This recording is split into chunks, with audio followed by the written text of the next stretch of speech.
서울 여의도에 있는 국회 세종시로의 이전 계획이 윤곽을 드러냈습니다. 상임위를 시작으로 해서 단계적인 이전을 위한 준비가 올해부터 본격적으로 시작될 것으로 보이는데요. 행정수도 완성을 위한 국회 이전이 인접해 있는 충북 지역에는 어떤 영향을 줄 것인지, 또 지역 균형 발전 관점에서는 어떻게 이해를 하면 될지 오늘 시사진단 라운드에서 이야기 나누겠습니다.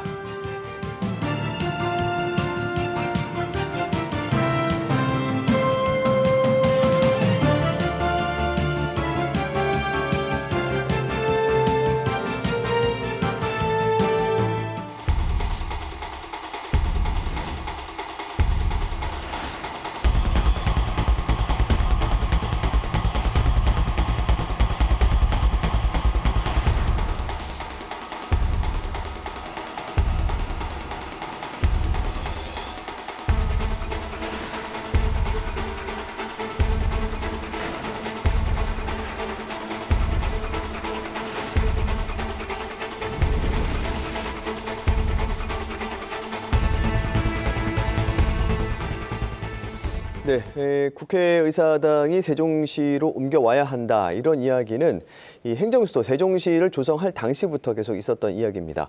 최근에 특히 지난해 집권 여당에서 이제 중점적으로 추진을 한 사업 중에 하나인데요. 이제 올해부터 본격적으로 이전을 위한 준비 작업이 시작될 것으로 보입니다. 이 지금 어느 정도 밑그림이 나온 상태로 이해를 하면 되겠죠? 이두영 원장 나와 계신데요. 예, 반갑습니다. 정부 세종청사에 입주해 있는 이제 그 중앙부처 소관 상임위, 그리고 예결위까지 해서 11개 상임위가 이제 이전하는 것으로 이렇게 여야 합의해서 결정을 했고요.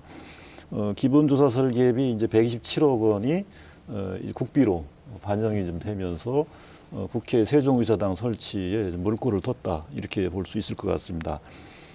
하지만 국회에서 국가균형발전 특위를 좀 구성해서 여야 합의로 이제 이 국회법을 비롯한 관계법 그 개정을 좀 해야 되는 이런 절차들이 있습니다. 그래서 아직은 본격화됐다, 이렇게 보기는 좀 이르다, 이렇게 봅니다. 네, 아직은 좀 두고 봐야 될 상황이다. 네. 예. 이 국회라는 것이 상징성이 있기 때문에 세종시로 이전을 한다는 것에 좀 의미를 부여할 수도 있을 것 같아요. 네, 그렇습니다. 지금 우리가 알고 있는 것처럼 수도권엔 뭐 어마어마한 집중화가 이루어지고 있거든요. 그래서 수도권 면적은 전국 대비 한 11.7%밖에 되지 않지만, 그러니까 GRDP는 이미 50%를 넘어섰고요. 인구도 50%를 넘어섰고, 일자리, 문화, 모든 사람들이 좋아하는 콘텐츠가 다 수도권에 집중되다 보니까 그런 부분에 대해서는 지역균형 발전 차원에서 행정중심 복합도시가 이제 시작이 된 거 아닙니까? 아마 국회가 이전이 되면 그 마중물 역할을 함으로써 행정중심 복합도시 그리고 지역균형 이런 부분의 단초가 시작될 거라고 보고 있습니다. 네, 최근에 관련해서 여론조사도 많이 이제 보도가 되던데, 이제 한 응답자의 절반 이상은 국회가 세종시로 가는 것에 찬성한다, 이런 이제 응답이 있는 것 같아요. 지역별로 보면 수도권, 이제 서울을 제외하고는 긍정적인 응답이 더 많은 것 같은데, 최진현 실장께서는 어떻게 생각하십니까? 국회 세종 이전을 비롯해서 그 신행정수도 건설, 이 차원에서 보면 국가 균형 발전 차원에서 저는 이건 바람직하다라고 보여집니다. 다만 그 2004년도에 대선 공약용으로 추진했던 행정수도, 그리고 마치 그 부동산 정책 들끓는 민심을 달래기 위한 부동산 정책의 일환으로 이것이 추진된다는 것은 좀 졸속으로 추진되는 우려가 좀 있는데, 이것은 안 되고요.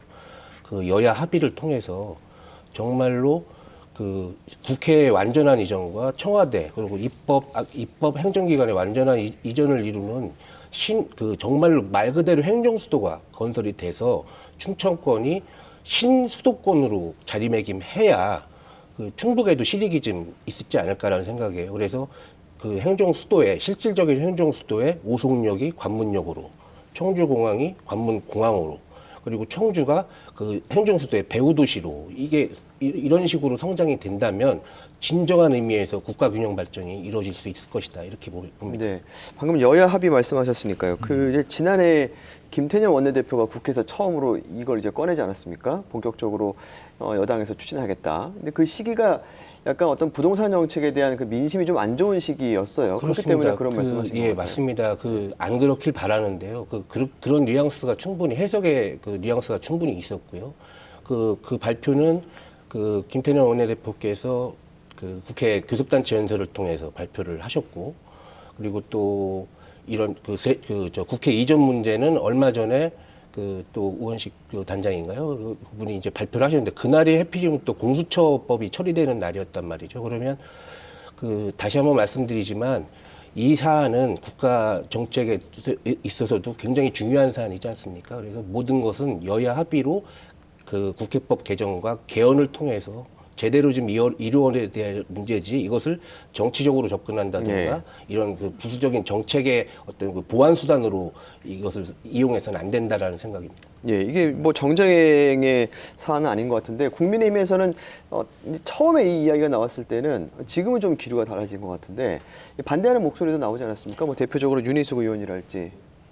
근데 뭐 윤희숙 의원 같은 경우가 좀 결이 다른 이제 언급들을 했죠. 예, 뭐 국회를 세종으로 이전해 거기다 아파트를 건설하자 이런 것들이 뭐 기류가 달라지는 얘기는 아니고요. 결이 달라지는 얘기는 아니고 국민의힘이 일관되게 그 주장하시는 것은 국가 균형 발전에 적극적으로 동의하고 찬성한다. 그러지만 다시 말씀드리지만 졸속 추진은 안 되고 그것이 그 요번에도 조금 좀 그런 뉘앙스가 좀 또 풍겨진 게 발표를 하시면서 국회의전은 찬성 여론이 높은데 청와대는 여론이 그게 아니니까 청와대는 일단 제외하고 국회의전부터 논의하자라는 말씀을 하셨는데 국민의힘은 국가 중요 정책에 대해서는 포퓰리즘을 배제하고 오로지 국가 균형 발전, 국익을 위해서 이 그 원칙을 견지하면서 그 대승적인 차원에서의 국가 균형 발전 계획에 그 여당과 함께 협의하는 과정에 뭐 적극적으로 나서리라고 생각합니다. 예. 그 부분에 대해서 제가 약간 부연 설명을 좀 드려야 될 것 같은데요. 어쨌든 우리 국민들이 다 원하는 그 행정 수도를 만들기 위해서는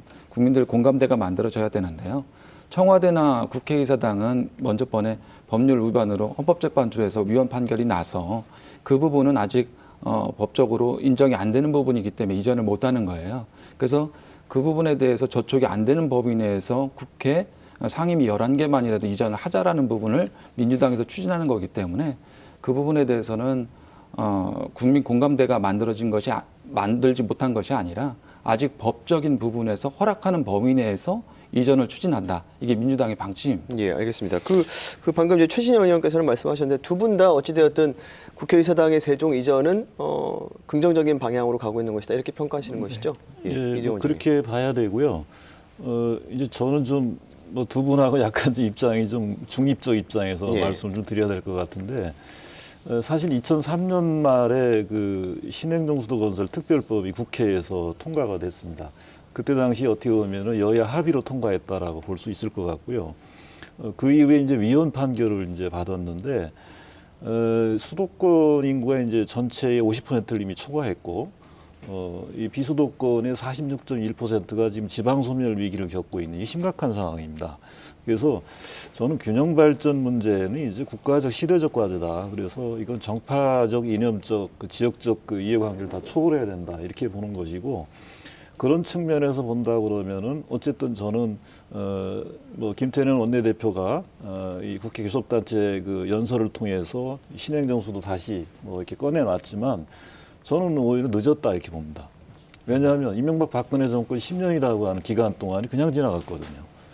그래서 사실은 수도권 초집중화가 지금 전개가 돼갖고 지난해 말에 이제 이 전체 인구의 50%를 초과하는 이게 심각한 상황이 됐단 말이죠. 그래서 저는 오늘 최진현 실장님 말씀대로 사실은 과거에 위헌 소송은 했다 하더라도 판결이 있었다 하더라도 청와대, 국회, 뭐 심지어는 저는 KBS까지도 모두 다 세종시로 이전하는 명실상부한 행정수도로 가야 된다 이렇게 보는 것이고 그것이 저는 여야 합의로 가야 된다 저는 이렇게 봅니다. 그런 측면에서 어떻게 보면은 저는 좀 시기적으로 좀 늦은 감이 있다 뭐 이렇게 말씀 좀 드리고. 지금 시기부터라도 저는 국회법 개정을 비롯해서 또는 필요하다라고 하면 헌법 개정까지도 여야 합의로 이런 것은 빨리빨리 저는 추진해야지 이게 국가의 어떤 비상사태를 우리가 극복하는 문제지 이게 자꾸 정치적 이해관계로 솔직히 우리 입장에서 보면 또 그런 측면도 있어요. 여야 다 마찬가지인데 내년 4월에 서울시장 재보선이 있지 않습니까? 올해죠. 그러니까, 올해 4월이죠. 벌써. 서울시장 재보선이 있는데 이것을 저는 이 정치권이 다 눈치를 보고 있다. 저는 이렇게 좀 생각을 합니다. 근데 그걸 빨리 벗어나서 국가적 시대적 과제이기 때문에 저는 국회 세종이사당 설치뿐만이 아니라 청와대까지 이전하는 이 관련법이라든가 헌법 개정까지 좀 빨리 가야 된다 이렇게 봅니다. 뭐 서울 시민들의 표심도 예. 이제 의식을 안 할 수 없다. 정치권에서는 그렇게 보시는 거죠?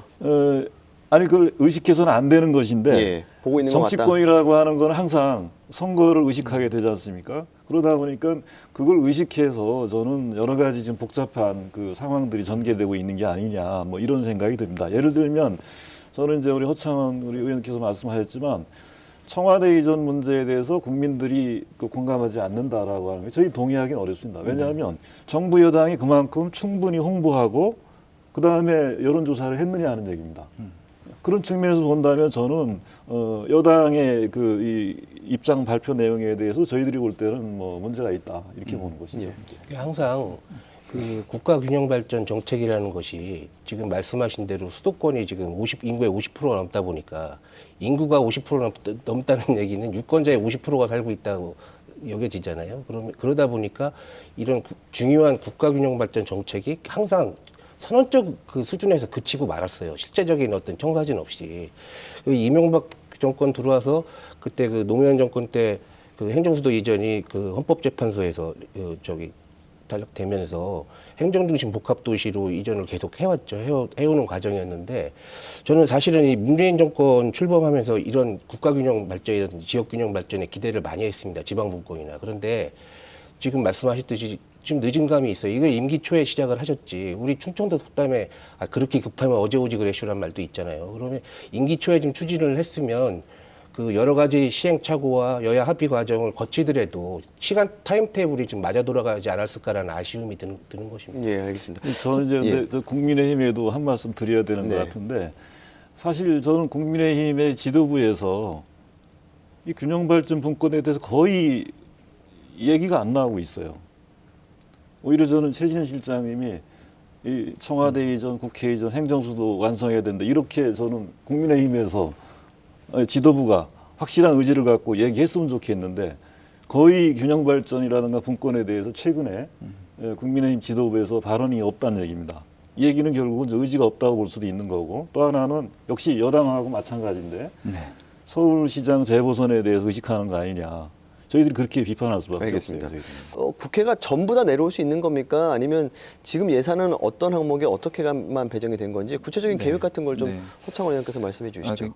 지금 정확히 말씀드리면 2020년도에 당초 예산 설계비 10억, 추경에 10억, 그래서 20억 정도는 확보가 돼 있는 상태입니다. 예. 그리고 올해 이제 설계비로 127억이 확보가 돼서 이제 설계비로 147억이 확보가 돼 있는데요. 이 127억의 예산이 있을 때는 국회법 개정을 하는 조건으로 단서 조항을 붙여서 이제 127억이 만들어진 건데요. 어쨌든 설계비가 세워졌으니까 이제 이전에 대한 것들은 이제 진행이 될 테고요. 아까 말씀드렸듯이 청와대나 국회의사당 이런 부분에 대해서 이전을 안 하는 것은 그때 헌법재판소에서 위헌 판결을 내렸을 때 아직 법률적으로 수도는 서울이다라는 부분이거든요. 그런 의미에서 청와대와 국회의사당은 이번에 같이 그 계획에 못 넣었던 것은 여론을 의식해서가 아니라 아직 여야 합의가 덜 됐고 국민 공감대가 만들어지지 않았다 이런 말씀을 분명히 드리고요. 앞으로 우리 국민들의 공감대가 만들어지고 여야 합의가 되면 저희들이 원하는 행정수도 지역 국가균형발전 차원에 맞는 행정수도 반드시 민주당에서 만들 겁니다. 그럼 국회의사당이 전부 다 내려온다 이렇게 생각은 못 하겠네요. 그러니까 이제 더불어민주당의 구상은 일단은 국회가 전체 이전할 경우에는 이제 위헌 소송 또는 예. 위헌 논란이 이제 빠지기 때문에 우선은 세종시에 있는 이 부처와 관련된 상임위 네. 예결위까지 포함해서 이것만 우선적으로 이전을 하는 것으로 하고 나머지 문제에 대해서 국회가 전체 이전하는 문제라든가 이런 문제에 대해서는 여야 합의로 국회 안에 국가균형발전 특위를 설치하고 여야 합의에 의해서 국회법을 개정하던 또는 뭐 헌법을 개정하든 이렇게 가는 것이 맞다라고 하는 것이고요. 그래서 저희 이제 시민단체, 분권운동단체 쪽에서는 빨리 국회 안에 국가균형발전 특위를 여야 합의로 설치를 해라는 얘기입니다. 그리고 논의를 하라는 얘기죠. 근데 솔직히 지난번에 김태년 원내대표가 그런 발언을 하고 나서 사실은 거의 여야 간에 이것에 대한 논의가 진전이 안 되고 있습니다. 이게 저희들이 볼 때는 매우 유감이죠.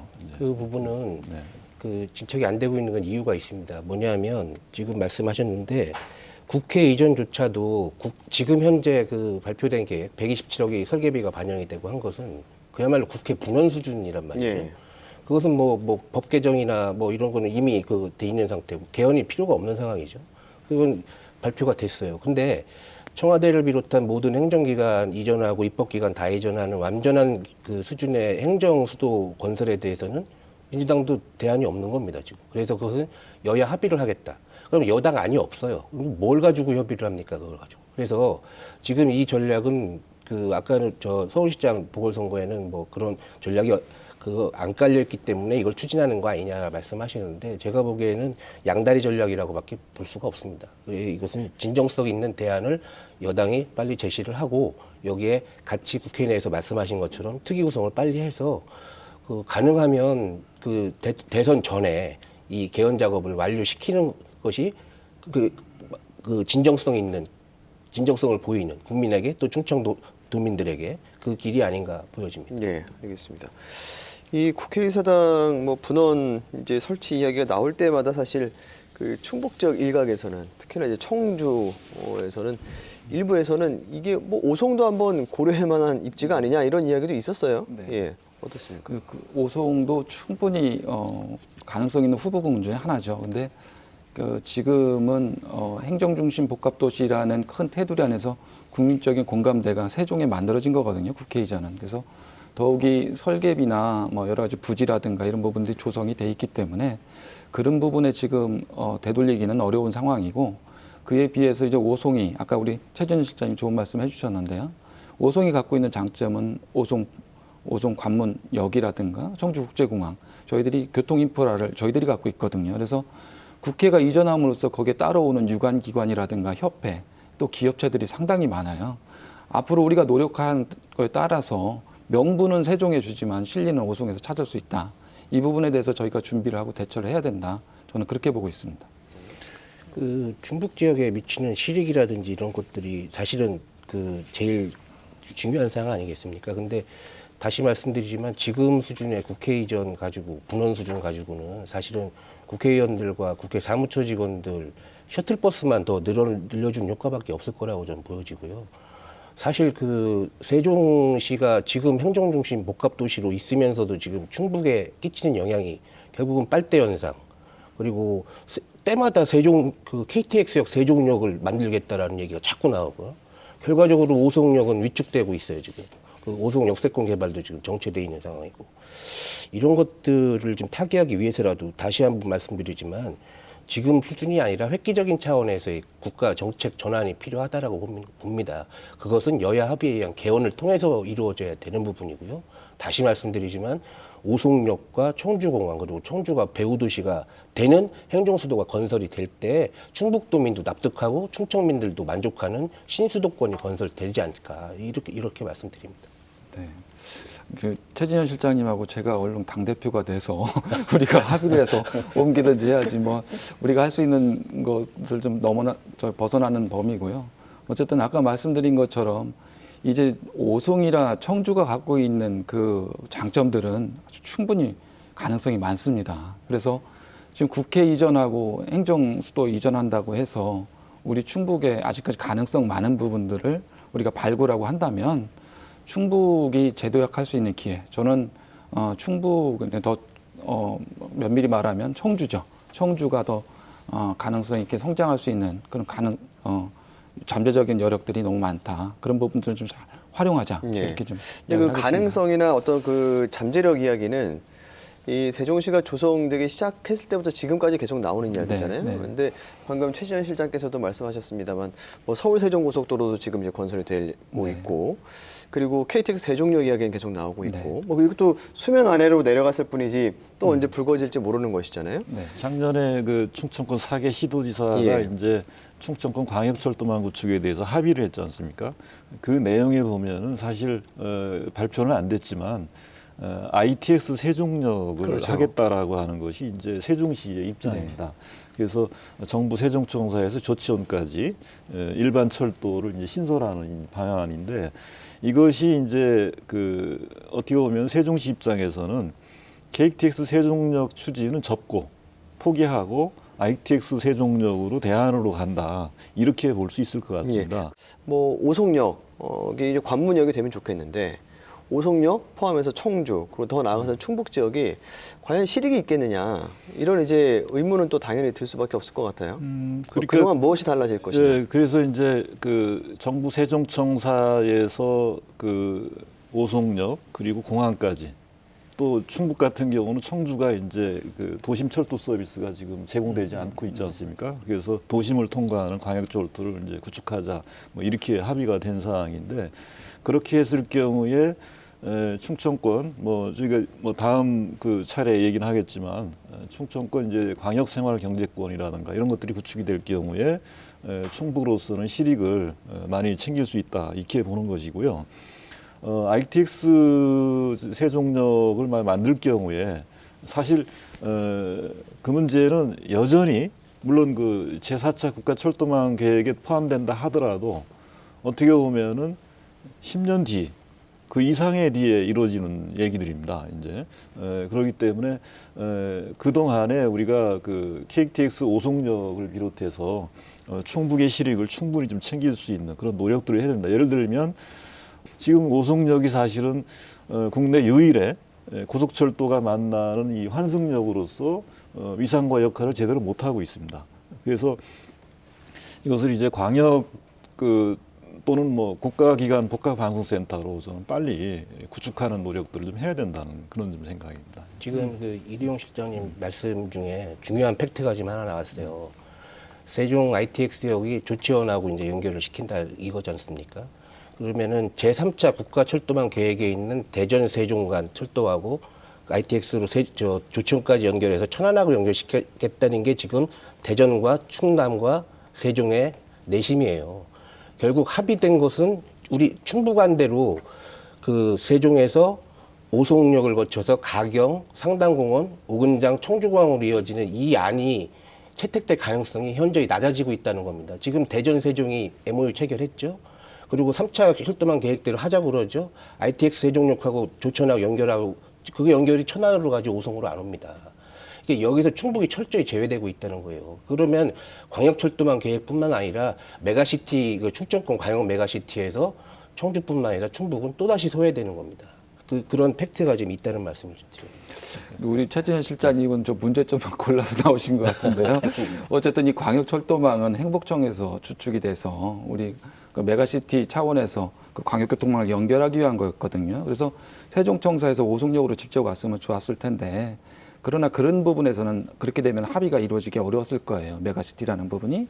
그러다 보니까 조치원을 거쳐서 ITX 그러니까 철도가 연결이 되는 건데요. 실질적으로 ITX가 논스톱으로 간다 해도 70분이 소요됩니다. 서울까지. 그런다고 봤을 때는 우리가 이제 오송역에서 서울까지는 30분이면 가거든요. 3, 40분이면. 그런 부분에 대해서 이제 교통망을 세종과 오송이 어떻게 뚫을 것인가. 이 부분에 대해서 우리가 주안점을 가지고 청주가 어떻게 더 커갈 것인가. 그런 부분에 더 주안점을 들고 우리가 논의를 했으면 좋겠다라는 말씀을 좀 저도 드리겠습니다. 100% 동의합니다. 네. 조금 더 이제 큰 이야기일 수도 있고 아니면 어떻게 보면 또 더 좁은 이야기일 수도 있겠습니다. 이 지역 균형 발전, 국가 차원의 지역 균형 발전, 또 충북 도내 지역 균형 발전, 충청권 내에서의 균형 발전 이런 것들을 좀 이야기 이어가 보도록 하겠습니다. 어찌되었든 이 그 국회의사당 뭐 국회 일부 기능이 세종시로 이전하는 것은 수도권 쏠림 현상을 뭐 이걸로 한 번에 완화시킬 수는 없겠습니다만 어떤 상징적 의미는 있다. 여기 세 분 다 동의하시는 것이고 그러면 지금 우리나라의 그 불균형이 어느 정도나 심각한 것이냐. 여기에 대해서 뭐 아까 인구수나 이런 지표들을 들면서 말씀해 주셨습니다. 국가 균형 발전, 앞서 이두영 원장께서는 지난 한 10년 동안 정말 멈춰 있었다 말씀하셨는데 국가 균형 발전이 지금 어느 정도 수준에 와 있는 겁니까? 사실 이 국가 균형 발전은 과거 뭐 역대 정권 모두가 다 이제 국정과제로 채택을 하고 나름대로 추진을 해왔지만 거의 실패를 거듭해왔다 이렇게 볼 수 있을 것 같고요. 노무현 정부 때 그래도 그나마 강력한 의지를 갖고 추진을 했고 이명박 박근혜 정권 때는 오히려 역행하는 뭐 이런 그 현상들이 좀 나타났습니다. 뭐 결국은 뭐 우리가 여러 번 말씀을 좀 하고 있지만 작년 말로 수도권 인구가 전체에서 50%를 넘었습니다. 이건 세계에서 유례가 없는 뭐 그런 현상이고요. 그다음에 신용카드 매출액의 80% 이상이 수도권에서 이루어지고 있습니다. 경제적 집중이 아주 심각한 거죠. 그 외에도 뭐 교육이라든가 문화 모든 것들이 다 수도권으로 집중돼 있는 거고, 상대적으로 이 지방의 현실은 어떠냐면 2018년도죠. 전국 기초지자체의 그 89곳 중에서 2년 사이에 105곳으로 늘어났습니다. 이게 이제 46.1%가 되는 거예요. 한 절반 수준입니다. 절반 수준이 30년 이내에 소멸할 위기가 있다라고 하는 얘기입니다. 이렇게 심각한 좀 상황이라고 볼 수 있는데, 결국은 우리가 행정수도 문제를 다시 꺼내는 이유가 뭐 그만큼 지금 이 국가의 불균형 문제가 심각하다. 이렇게 뭐 단적으로 좀 말씀을 좀 드릴 수 있습니다. 최진열 실장님. 뭐 대부분 그런 어떤 원론적인 면에서 동의를 하기 때문에 제가 쭉 그런 말씀을 드렸고요. 그래서 중요한 게 충청권 신수도권 그 형성이라고 보여지는 거거든요. 그래서 그런 개별 기관, 국회도 뭐 개별 기관이라고 하기엔 너무나 큰 기관인 건 사실입니다만, 여기에 포커스를 둘 것이 아니라 행정수도 완성에 포커스를 좀 두고, 여야가 좀 그 거시적인 차원에서, 이것은 지금 뭐 사실 그 합의하고 개헌하는 절차가 이게 좀 까다롭겠습니까? 이번 정권 내 못 끝내더라도 그 한 몇 년을 가지고라도 좀 반드시 좀 이건 이루어져서, 전국이 우리나라가 대부분 이 국토가 좁기 때문에 수도권이 다른 나라에 비해서 좀 더 수도권 집중화가 좀 이루어질 수밖에 없는 여건이긴 하지만, 뭐 수도권, 신수도권, 뭐 이게 남부권 거점 도시들을 중심으로 해서 좀 행정구역 개편도 아울러 좀 따라가면서 좀 메가시티 방향으로 그 어떤 거점 도시 차원에서, 이것은 아까 말씀하셨지만 뭐 사회 전반적인 그 문제가 지금 집중이 되고 있단 말이죠, 수도권으로. 그래서 뭐 지방대 문제도 여기 나올 수 있고요, 의료 집중도 나올 수 있고, 뭐 문화 혜택도 나올 수 있고, 그래서 이거 어느 하나 건드려서 될 문제가 아닙니다. 그래서 거점 도시로 몇 군데를 육성을 해서 그것을 수도권화 시키는 작업들이 그 국가 정책으로 추진돼야 된다, 이렇게 봅니다. 네. 노무현 대통령이 그 국가균형 발전을 계획할 때의 그런 의도대로 갔어야 되는데, 사실은 하다 보니까 하드웨어적인 부분에만 신경을 쓰게 된 것 같아요. 그러니까 실질적으로 수도권은 하드웨어뿐만 아니라 일자리, 문화, 사람들이 좋아하는 콘텐츠가 다 몰려 있는 거거든요. 아까 이두영 원장님 자세히 설명을 해주셨지만, 그러다 보니까 우리 지금 최재현 실장님 말씀하셨던 것처럼 지역의 거점 도시를 만들어야 돼요. 그 거점 도시에 융복합적인 그 공간을 만들어서 사람들이 거주하고 문화를 즐길 수 있는 그런 공간들이 만들어져야 되는데, 그런 부분에 대해서는 우리가 신경을 좀 덜 썼고, 하드웨어적인 거, 뭐 이전하고 뭐 이런 부분에 대해서 신경을 쓰다 보니까 지금 제대로 된 국가균형 발전이 조금 좀 우리가 보기에 좀 속도가 늦는 것처럼 보이는데, 앞으로는 그런 융복합적인 공간, 그런 창출에 더 우리가 정책적으로 더 심혈을 기울여야 되지 않을까, 이렇게 보고 있습니다. 네. 제가 좀 뭐 전체적으로 말씀을 네. 좀 드려야 될 것 같습니다. 어쨌든 노무현 정부가 추진해온 국가균형발전 정책도 한계가 드러났습니다. 그리고 그것이 수도권 인구가 절반을 넘어선 이거거든요, 이제. 그렇다고 하면 우리가 평가할 때 가장 문제가 되는 게 뭐냐면 수도권 정책을 바로잡아야 됩니다. 수도권 위주의 성장 개발 정책들을 계속 가져가면서 국가균형발전 정책을 해봤자 이건 성공을 거둘 수 없다라는 얘기죠. 지금도 계속 젊은이들이 일자리와 교육을 위해서 수도권으로 계속 좀 몰려들고 있지 않습니까? 그리고 심각한 문제는 뭐냐면 이제 인구가 더 이상 증가하는 게 아니라 이제 감소하는 그런 그 시대로 지금 진입을 했습니다. 이렇게 되다 보면은 이 지방 소멸은 무척 빠르게 전개될 수밖에 없는 뭐 이런 좀 상황이거든요. 그러면 국가균형발전 정책 자체도 어떻게 보면은 예산 낭비, 정책 낭비가 될 수 있는 겁니다. 그래서 저희들은 수도권 초집중화와 지방 소멸을 반전시킬 수준의 종합 대책이 나와야 된다는 얘기다. 그래서 국가균형발전 종합 대책이 나와야 되는 거고, 두 번째는 지방 분권 해야 됩니다. 그리고 마지막에 중앙정부가 해야 될 것도 있지만 우리 지역 스스로 할 수 있는 지역 혁신, 이 부분도 우리가 내놔야 되는 거죠. 뭐 그런 측면에서 저희들은 이 과거에 그 뭐 행정수도에서 위헌 판결을 받았지만 헌법에 명시되어 있는 건 아니에요. 관습헌법을 내세워 갖고 위헌 판결을 내렸는데, 우리가 볼 때는 해계환 논리다 이렇게 봅니다. 그렇기 때문에 이제는 헌법을 고쳐서라도 국가 운영 시스템 자체를 이제는 지방분권형으로 국가 균형 발전을 실현할 수 있는 것으로 아예 근본을 바꿔야 되는 거고요. 그리고 여야 합의로 강력히 추진해야 됩니다. 일관되게. 이게 정권 바뀔 때마다 왔다 갔다 하고 또는 거꾸로 돌아가고 이래 돼서는 예. 제가 볼 때는 어렵다 이렇게 봅니다. 그 한쪽에선 지역 균형 발전, 지방 분권을 이야기하는데 지금 수도권 규제 완화 흐름은 계속 이어지고 있잖아요. 그러니까 이제 우리가 이 문재인 정부에 대해서도 강하게 지금 비판을 저희가 하고 있습니다. 그 이유는 뭐냐면 문재인 대통령과 더불어민주당의 대선 공약이 있는데 그것이 사실은 실행이 안 되고 있다라고 하는 거죠. 그리고 수도권 위주의 성장 발전 정책들이 계속 가고 있다는 얘기입니다. 뭐 대표적으로 우리가 얘기할 수 있는 게 SK 하이닉스의 그 대규모 반도체 클러스터가 용인에 사실은 추진되는 문제죠. 그다음에 수도권의 그 GTX 있죠. 그다음에 신도시, 3기 신도시까지도 문재인 정부에서 추진되는 문제입니다. 이런 것들은 어떻게 보면은 이 수도권 위주의 이제 성장 발전 정책이라고 볼 수 있는데 결국은 저희들은 문재인 정부의 최대 실책으로 평가받고 있는 수도권의 아파트를 비롯한 부동산 폭등 문제. 이게 저는 문재인 정부가 사실은 애초에 그 공약대로 국가균형발전 정책을 초기부터 강력히 했더라면 저는 이런 그 심각한 상황까지 안 왔다. 알겠습니다. 두 분께 좀 발언 기회 드리죠.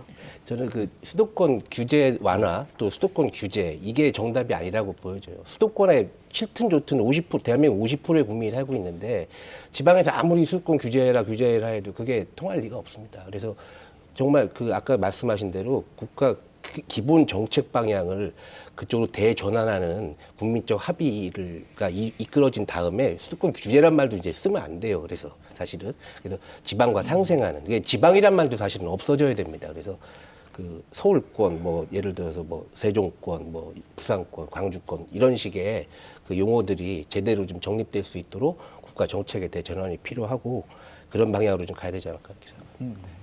어쨌든 그런 의미로다가 지금 메가시티라는 의미가 나온 거거든요. 이제 거기에 이제 광역철도망까지 아까 우리가 이야기를 했었습니다만은 어쨌든 그런 부분들의 거점 도시를 키우지 않으면 수도권 과밀화 문제는 해결되기가 어렵다. 거듭 그런 말씀을 좀 드리고 싶습니다. 알겠습니다.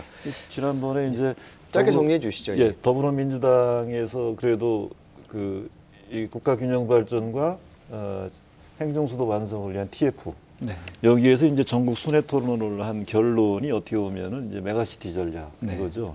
이제는 수도권에 대항할 수 있는 이 축을 전국적으로 광역권 또는 초광역권으로 구축하자. 이거는 좀 어떻게 보면 피할 수 없는 네. 그런 과제인 것 같습니다. 예. 한국 자치연수원 이전 둘러싸고 논란이 좀 있었잖아요. 네. 이건 뭐 간략하게 좀 저희가 짚어보고 넘어갔으면 좋겠는데요. 어떤 내용이었습니까? 뭐 자치원수원 문제는 이시종 지사님 공약 사업으로다가 북부권 균형 발전의 자치원수원 이전 그리고 남부권 균형 발전의 농업기술원 분원 설치가 이제 시작이 된 건데요. 어쨌든 아까 제가 하드웨어적인 부분에 이제 신경을 쓴다라는 이야기를 한 게 이제 이 예를 들어서 이제 할 수도 있겠습니다만은 자치원수원이 과연 북부권으로 갔을 때 균형 발전에 도움이 될 것인가 이 부분은 진행이 되기 전에 한번 좀 되짚어 봐야 된다. 사업비가 600억에서 800억까지 예상되는 사업비거든요. 근데 그 사업비가 북부권에 들어갔을 때 그 북부권 경제에 도움이 된다라면 우리가 뭐 당연히 환영해야 될 일이지만 그 예로다가 우리 저 수곡동에 서원구 수곡동에 있는 청년연수원을 제가 예를 들었습니다. 그 지역의 법원 터에 법원이 산남동으로 이전하고 수년간 공터로 벼있던 땅에 청년연수원이 들어왔지요. 그 지역 주민들은 그 벼있던 공터에 청년연수원들은 들어온다는 소식이 굉장히 고무적이었었거든요. 근데 청년연수원이 들어오고 나서는 실질적으로 지역 주민들한테 가는 혜택이 없었던 거예요.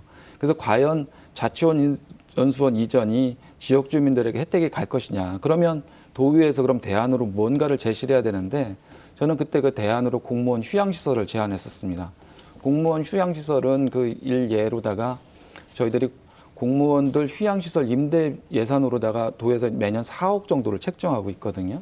그리고 자천으로 자치원수원이 이전했을 때 출장비가 6억 얼마가 증액이 돼요. 그 비용만 10억이거든요. 연간 10억입니다. 그렇게 됐을 때 공무원 휴양시설을 만든다. 그랬을 때 그 예를 그럼 어디서 찾을까 했을 때 교육청, 대천수련원과 제주수련원을 제가 예를 들었는데요. 예. 그 건축 비용이 각각 대천수련원이 115억, 그리고 제주 수련원이 89억, 한 90억 정도 들었습니다. 그러니까 평균 비용을 따지면 한 100억 정도가 되겠죠. 실질적으로 그러나 자치원손에 가는 연간 인원과 수련원에 오는 연간 인원을 비교해 보면 자치원손은 8,000명 정도예요. 연간. 연간 8,000명. 그리고 수련원은 한 곳당 연간 교직원만 15,000명이었습니다. 그 얘기는 뭐냐면 이제 자치원수원이 교육시설이 갔을 때 코로나 이후의 시대의 비대면 그리고 온라인 교육이 증가되고 있을 때 과연 그 사람들이 제천 가서 교육을 받겠는가 그런 부분에 대해서 우리가 좀 고려를 해야 되고 그 휴양시설이 갔을 때 그 인원의 2배가 제천에 간다면 예. 과연 제천만 보고 올 것이냐. 네. 북부권이 갖고 있는 강점은 관광이거든요. 그 부분에 대해서 좀 우리가 좀 중점적인 정책을 쓰면 예산도 절반이고 효과도 배로 늘어날 수 있는데 저는 그걸 보면서 축구 선수한테 공부 잘하라고 참고서를 사준 그 얘기 아니냐. 축구 선수한테는 좋은 축구화를 사줘야 되는데. 어떤 취지신지는 이해했습니다. 예. 네네. 그게 부분을- 도의에서는 공감을 얻지 못했죠. 아니요, 공감을 얻는 건 많이 예. 공감을 얻었죠. 예. 그래서 사실은 수정안까지 준비가 됐었고, 근데 이제 여러 의원들이 이러한 제안하고 제천에서 이러한 대안을 개정하는 조건으로도 수정안을 철회를 한 거거든요. 그러니까 앞으로 제천 시민들이 조금 더 제천 지역에 무엇이 도움이 될 거라는 부분을 그 제천연수원이 이전하고 이제 설계가 올해 시작이 되니까요. 그런 과정 속에서 과연 진정성 있게 우리 지역에 도움이 될 만한 그런 부분에 대한 좀 연구가 필요하다. 저는 그렇게 보고 있습니다. 청주권의 집중도가 사실 우리나라 전체처럼 무척 심각합니다. 뭐 인구의 이제 53%가 집중돼 있고 GRDP도 52%, 네. 도세 징수도 50.3% 집중돼 있습니다. 경제적 집중도 보면 더 심각한 뭐 그런 좀 상황인데 그런 반면에 뭐 아시다시피 그 7개 지역이 소멸 지역에 들어가 있는 뭐 그런 좀 심각한 상황이죠. 뭐 그래서 저는 우리 뭐 노창원 의원님이나 또는 뭐 다른 그 지적들에 대해서 저는 일부 일리가 있다고 봐요. 이제 왜냐하면 이 균형 발전 사업이라고 하는 거는 보면 경제성이라든가 아니면 합리성으로 볼 때 보면은 사실은 이게 우리가 쉽게 어쨌든 동의하기가 어려운 측면들이 있어요. 이제 하지만 이 청주권의 집중이 워낙 심각하다 보니까 도 전체의 균형 발전을 좀 해야 된단 말이죠. 그러다 하면 공공 부분이 앞설 수밖에 없는 겁니다. 민간 부분 보고 강제로 할 수 없다 보니까 결국 공공 부분을 이제 앞서가려고 하다 보니까 뭐 이시종자께서도 궁여지책으로 제천에는 이제 자치연수원을 이전하고 그다음에 영동으로는 농업기술을 분원을 이렇게 이전하는 이걸 이제 추진을 한 건데 결국은 저는 이 큰 어떤 정책의 흐름은 좀 살려줄 필요 있다 이렇게 보는 것이고 이 자치연수원 문제라든가 또는 농업기술은 분원을 통해서 나온 문제점들을 저는 이후에 저는 보완해 나갈 필요가 있겠다고 보는 건데요. 네네. 특히 왜냐하면 이제 충청도 균형발전 종합계획이 올 연말까지 진행이 됩니다. 그래서 다시 이제 우리가 수립을 하는데 이 계획을 저는 좀 더 충실하게 할 필요 있다라고 생각이 되는 거고 특히 충청도가 전국에서 가장 모범적으로 해도 균형발전 특별회계를 자체적으로 만들어서 이 균형발전 추진을 많이 해오고 있어요. 하지만 이 부분을 저는 더 의회에서도 문제 제기를 하고 또 야당에서도 더 문제 제기해서 저는 규모를 더 늘리고 좀 더 강력히 도 차원의 균형발전 정책을 추진할 필요 있다 이렇게 봅니다. 근데 아까 또 말씀 네, 주셨는데. 그 면에서 이것이 과연 지금 말씀하신 데 동의해요. 공공 차원에서 그런 것들이 선도해야 될 필요가 있다라고 동의하는데 이것이 경제성까지 가져오려면 거긴 한계가 분명히 있어서 이것은 그 충북만의 문제는 또 아닙니다. 그 각 도마다 이런 지역 불균형이 분명히 있습니다. 그 지역의 그 수도 도시를 중심으로 한. 그래서 이 문제를 이것도 역시 국가적 아젠다로 좀 풀어야 돼요. 이것은 각 지자체, 광역단체에서 노력으로만 풀릴 문제는 절대로 아니고요. 이 국가적으로 이제는 정말로 행정구역 개편을 좀 검토할 때가 됐다라고 보여집니다. 그래서 도 단위의 광역단체를 없애고 청주청원 통합시 같은 이런 70여 개의 시를 좀 묶어서 충북 같은 경우 그렇게 되면 북부권에 하나 그리고 지금 청주권 하나 남부권 하나 이렇게 좀 묶어서 거기에 맞는 자체적인 어떤 그 사업들을 개발하고 경제성을 좀 추구할 수 있는 사업들을 지원하는 방향으로 가야지 이게 좀 뭐 충북만 예를 들자 해도 그 안에서 뭐를 찾아볼래야 사실 찾기 힘든 게 실정입니다. 그래서 이것은 이거 역시 국가 어젠다로 좀 가져갈 때가 됐다라고 보여집니다. 충청북도가 청주가 차지하는 면적이 수도권은 전국에 대비해서 11.8%고 청주는 12.7%입니다. 그리고 이미 아까 말씀하신 것처럼 청주의 GRDP가 50%가 넘어섰고요. 그리고 인구도 50%가 넘었습니다. 이거는 수도권과 전국 대비, 충청북도와 청주 대비가 똑같은 거거든요. 근데 우리는 도청 이전에 대해서 이야기를 안 하고 있어요. 똑같은 논리로 이야기를 해야죠. 그래서 저는 자치원수원이나 농업기술원 분원이 이전할 것이 아니라 이제 충청북도가 이전을 해야 된다. 도청이 혁신도시든 어디든 이전을 해서 청주에 버금가는 제2의 수보도시를 키워야 하고, 그리고 북부권은 관광을 위주로 한 그 지역에 맞는 그 경쟁력을 키워줘야 되며, 남부권이 갖고 있는 건 농업이거든요. 농업기술은 분원이 아니라 농업기술은 본원이 가야 됩니다.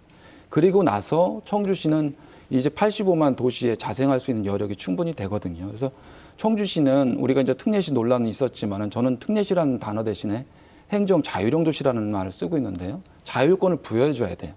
청주시가 자율권이 없다 보니까 대전, 세종, 청주가 아닌 충청북도가 협의를 하고 있거든요. 그래서 경쟁력에서 밀리고 있는 겁니다. 그래서 청주시에 자율권을 줘서 대전, 세종, 청주 같이 협의해서 경쟁해서 청주가 성장할 수 있게끔 만들어주고, 그렇게 해야지 우리 충청북도가 균형 발전을 이루는데, 이 부분을 왜 말씀을 드리냐면 2013년도 우리 충청북도가 전국 대비 GRDP가 3.16%였어요.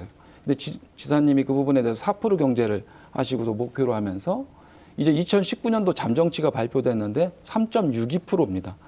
작년까지 2018년도까지는 3.63%거든요. 그 부분이 뭐냐면 정말 고성장을 했습니다. 충청북도가 0.47%밖에 안 되지만은 이렇게 성장한 예가 경기도나 세종밖에 없어요. 전국 단위로.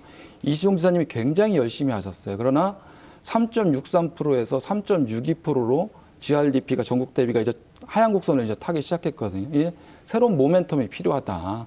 충청북도의 성장 동력을 경제 구조나 여러 가지 균형 발전 차원에서 다시 생각을 해야 된다. 올해까지가 이제 원장님 말씀대로 균형 발전의 큰 틀이 이제 끝난다고 하는데 그 부분에서 충청북도 균형 발전을 다시 생각할 때가 됐다. 저는 이렇게 보고 있습니다. 이제 두 분이 사실은 말씀하면서 너무 큰 의제를 말씀하셔가지고 사실 행정구역 개편, 지방행정체제 개편이죠.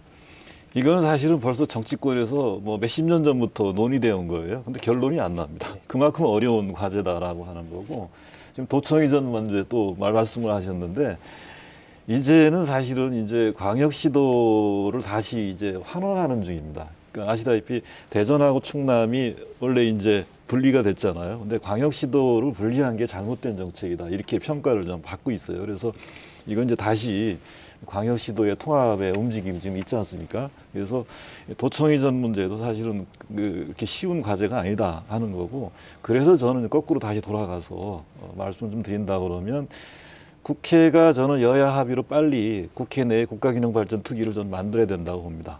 그래서 그 안에서 지금 지방소멸도시 있잖아요. 단양을 비롯한 이 지방소멸도시 어떻게 획기적으로 지원해서 발전시킬 건가, 이 지방소멸을 우리가 막고 역전시킬 건가라고 하는, 이게 국가 차원에서 논의하고 정책도 만들고 제도도 만들고 이렇게 가야 됩니다. 근데 이게 맨날 우리 국민들 입장에서 보면 그래요. 국회가 맨날 당리당략에 빠져가지고 정쟁만 하는 걸로 저희가 보고 있기 때문에 사실 답답한 뭐 그런 좀 상황입니다. 네, 알겠습니다. 자, 국회 세종시 이전 포함해서 국가 균형 발전, 지역 분권, 또 도내 불균형 문제까지 좀 이야기를 해봤습니다. 끝으로 오늘 논의 주제 관련해서 못다 하신 말씀이 있으면 짧게 한 말씀씩 더 하실 수 있는 시간이 될 것 같습니다. 허창원 의원부터 해주실까요? 네, 어쨌든 코로나로 어려움이 가중되고 있는데 부동산 문제를 비롯해서 정치권에서 속 시원히 해결해 드렸으면 좋았을 텐데, 이런 부분에 대해서 미흡한 부분은 도민들께 매우 송구스럽게 생각하고 있습니다. 앞으로 더 연구하고 도민들의 말씀에 귀 기울여서 노력하는 도의회가 되도록 하겠습니다. 그리고 신축년 새해 복 많이 받으시고요. 무엇보다도 도민들께서 건강하시기를 진심으로 기원하겠습니다. 감사합니다. 예, 최진현 실장님. 네, 뭐 오늘 주제에 걸맞게 그 국가 균형 발전, 지역 균형 발전이 대한민국의 유일한 국가 성장 동력이 될 것이다. 저는 이렇게 보고요. 여기에 그 충북의 실익을 위해서라도 반드시 행정수도가 제대로 추진돼서 그 오송역과 청주공항이 관문 공항과 역으로 기능하고 청주가 배후도시로 자리 잡고 그리고 이걸 바탕으로 그 수혜들이 충북의 각 지역에 나눠지는 이런 그 정책과 그 추진들이 좀 되는 한 해가 됐으면 좋겠습니다. 저는 이제 오늘 두 분께서 이제 어떻게 보면 균형 발전에 대한 그 인식이라든가 의지가 같다고 하는 걸 확인하면서 사실은 그 여야 정치권이 두 분처럼 함께 그 인식을 같이 하고 함께 좀 노력했으면 하는 그런 바람입니다. 특히 뭐 오늘 계속 앞서 말씀을 좀 드린 것처럼 국회의 그 세종의사당 설치, 행정수도 완성 문제, 그리고 이 수도권 초집중화와 지방소멸을 반전시킬 수준의 국가기능발전 종합대책, 이걸 만들기 위해서라도 이젠 여야 정치권이 우선적으로 합의해서 국가균형발전 특위를 좀 국회 안에 만들고 그걸 논의해서 빨리 만들 필요 있다. 뭐 이미 이제 차기 대선이 이제 얼마 멀지 않게 이제 다가오고 있는데, 그래서 차기 대선 때는 이 국가균형 발전에 대해서 좀 중요하게 국민적 합의를 이뤄내는 뭐 그런 좀 계기가 됐으면 이렇게 바라봅니다. 알겠습니다. 이 지역 균형 발전이나 국가 균형 발전 이야기를 하면 또 그 이야기냐 이렇게 하시는 분들도 많이 계실 것 같아요. 하지만 또 그 이야기를 우리가 계속 이렇게 해왔기 때문에 그나마 더딘 속도로라도 여기까지 오지 않았나 하는 생각도 하게 됩니다. 세 분 수고 많으셨습니다. 고맙습니다. 네. 시사진단 라운드 오늘 순서 여기서 마칩니다. 시청해주신 여러분 고맙습니다.